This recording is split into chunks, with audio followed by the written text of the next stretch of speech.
hands for questions, please. Pizza. Kale from Fijian. Dr. Fong, can you speak about the Cunningham family's travel history and the areas of interest that around Suva that your team has identified?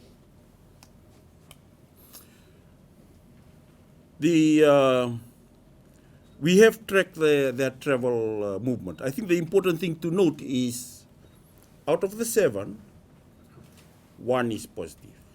So it means, as far as we're concerned, the other 6 are not contagious.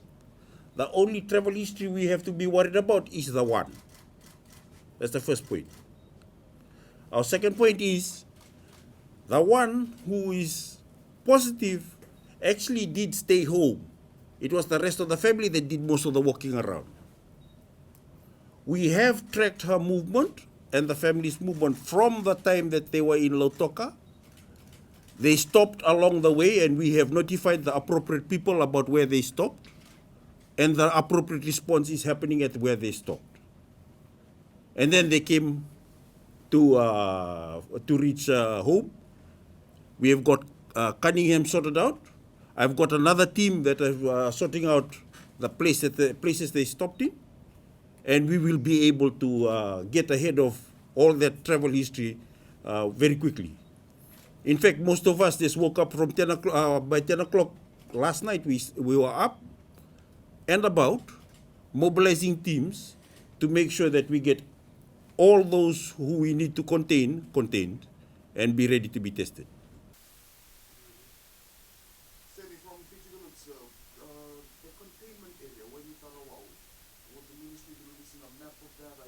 Describe where it starts, where it ends specifically, just for people who may be wondering about that.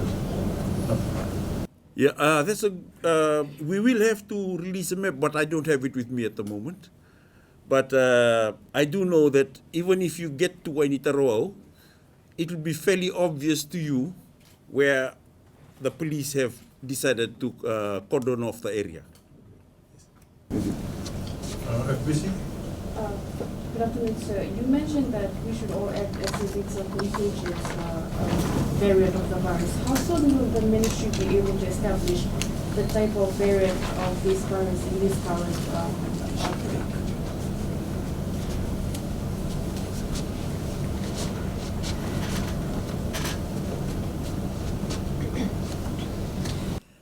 So in order to determine which variant this virus is, we have to send our samples to our reference lab in Melbourne, Australia. So we would expect that it will go out this week, and then we should receive a result within the next week or 2.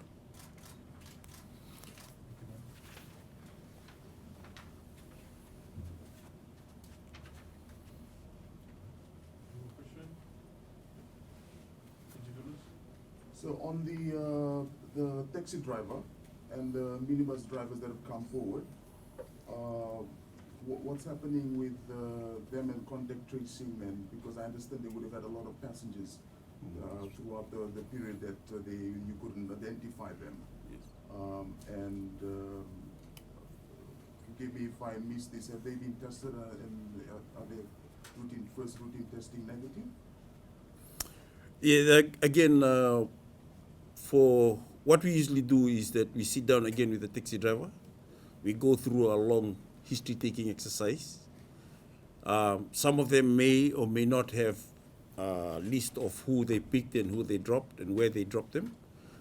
But to a large extent, once we've identified the minivan or the minivan that we are looking at, we will publicize the minivan, where it was, and then we will be asking people to step forward and let us know if they were in that minivan for us to test them.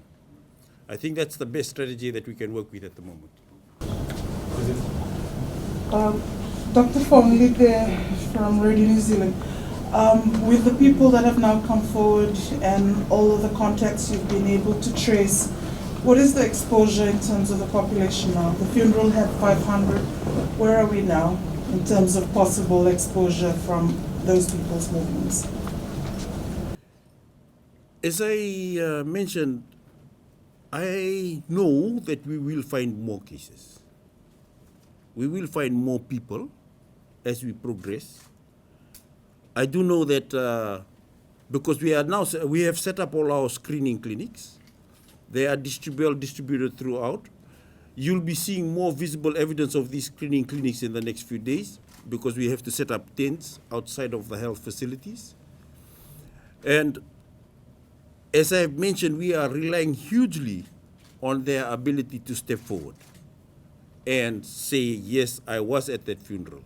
We actually, as we are speaking, we are getting people coming forward. There are some people who have reported others who were there, and we have been able to get them to be tested also. So I have faith that we have plenty patriotic, responsible Fijians around the place who will do what they need to do. Dr. Fong, the 20 people who were for the funeral, is it just for the burial, day of the burial, or following them? Because for some religions there are other events after the burial. I just wanted to clarify that. At any point in the whole funeral, you must have 20. So if you have 20 in the church, then you might have 20 waiting at the site of the burial. If there's any other religious stuff that you do after that, as long as the gathering is always 20. Dr. Fong, I also note that you're already saying do not share takis on billows and not outrightly saying just don't grog. So you can grog in your own bubble within your own household? Yes, we are saying that you can drink grog in your own household. We strongly recommend that everybody have their own billow, and you are able to not pass the same billow around. Yes. Okay. So would you be able to provide an update on the test drive the testing? You did mention it will be rolling out 600 tests per day. Would you be able to provide an update on that?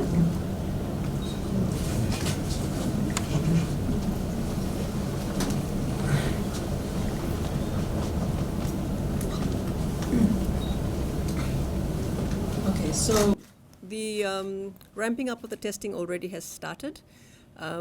As an example, as you know, our capacity for testing in a 24-hour period is about 600 samples a day. Just last night at Fiji CDC, we received 734 samples. So that testing has already ramped up, and this is even before the full opening of all of our screening clinics across the country.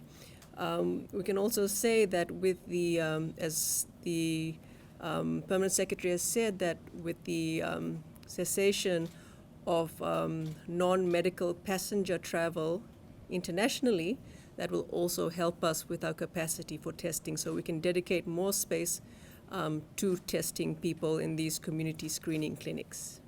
Dr. Sahu, do you have an update on the 3 people in Motoriki, the test results, has it come back? Okay, so the test results for the first test results for those 3 people are negative.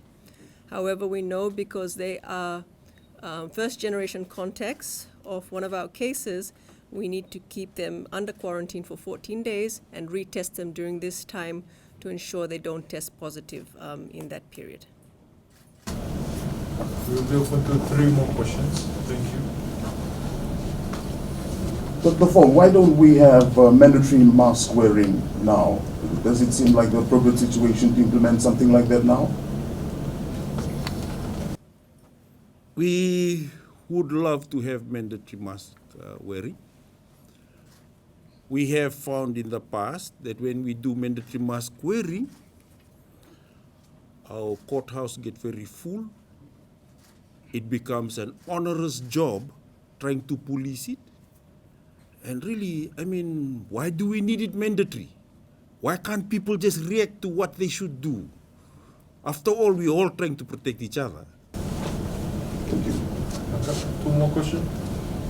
Dr. Fong, from the 500 funeral attendees, how many have you been able to contact? That is an ongoing number that's escalating as we go along. 500 is just too much for us to track for a press release.